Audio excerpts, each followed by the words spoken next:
Hello everyone. Welcome to Kerala Rediscovered. This is the first video uploaded on this channel, so please excuse the amateur editing and presentation. So without any further delay, let's move on to the main premise of the video. Today we'll be having a brief outlook on the history of the landmass known as Kerala and its inhabitants known as Malayalis. Any discussion of history of any part of the world is incomplete without the stories of the earliest inhabitants of the land, so to avoid making that mistake, let's dive into the world of Kerala prehistory. During the prehistoric period, a substantial portion of Kerala, including the western coastal lowland and the plains of Midland, may have been under the sea. Marine fossils which have been found in an area near Chanjanassery has confirmed it to be true. In August 2009, a team of archaeologists led by Dr. P. Rajendran, from Kerala University, had discovered Lower Paleolithic tools along with the Chinese coins and potteries from the seabed of Tangassery in the city. This is for the first time that prehistoric cupules and tools from Lower Paleolithic period were discovered from below the seabed in India. These tools prove that the Stone Age people lived in present Kollam area and surroundings had moved to the coastal areas during the glacial period in the Pleistocene period. The next great cluster of settlements to arise in Kerala was situated in and around Idakal Caves of Wayanad district.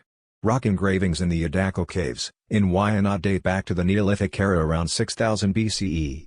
These findings have been classified into laterite rock-cut caves, Chenkalara, hoodstones, Kudakalu, hatstones, Topakalu, dolominoid cysts, Calvertham, urn burials, Nanangadi, and manures, Polachikalu.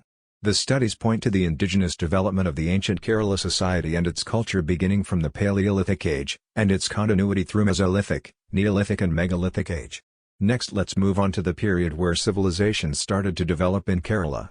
Yes, you may have guessed it right, it's the Sangam age, the golden age of Tamilagam. The era where Tamil identity was solidifying and evolving through poems, stories and treatises. Kerala's dominant rulers of the early historic period were the Cheras, a Tamil dynasty with its headquarters located in Vanki. The location of Vanki is generally considered near the ancient port city of Muziris in Kerala.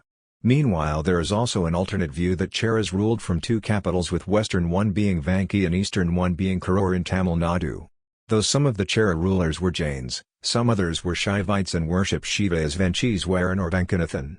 Sangam age Tamil works such as Padarupat, Patnan Melkanak and Salapatikaram are important sources that describe the Cheras from the early centuries CE. Together with the Cholas and Pandyas, the Cheras formed the Tamil triumvirate of the Muvantar, the three crown kings.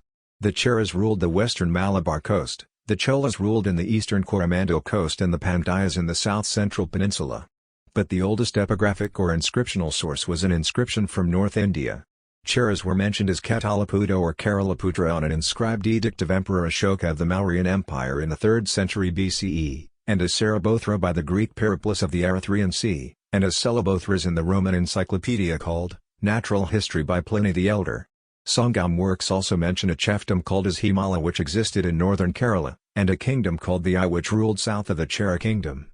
The Cheras and Ais had a vibrant trade with the Mediterranean civilizations of the West, namely the Greeks and Romans. They also had trade relations with Egyptians. Out of the 5 ports mentioned, the western traders, Muziris and Tindis, were the major ones in Chera kingdom. Due to this extensive trade, Kerala was a hotspot for refugees. The earliest of such refugees were Cochin Jews who arrived in Kerala during 1st century AD. Saint Thomas, who appears in the origin legends of the Nasrani community of Kerala, is thought to have been one such Aramaic Jew. Coming back to the topic, the Sangam age ended by 4th century AD due to factors unknown till date. This ushered in the Dark Ages of Tamilagam, which was known as Kalabra age. More about Kalabra age and the evolution of Malayalis post few centuries will be discussed in the next video. Stay tuned, like, share, comment and subscribe. Have a good day.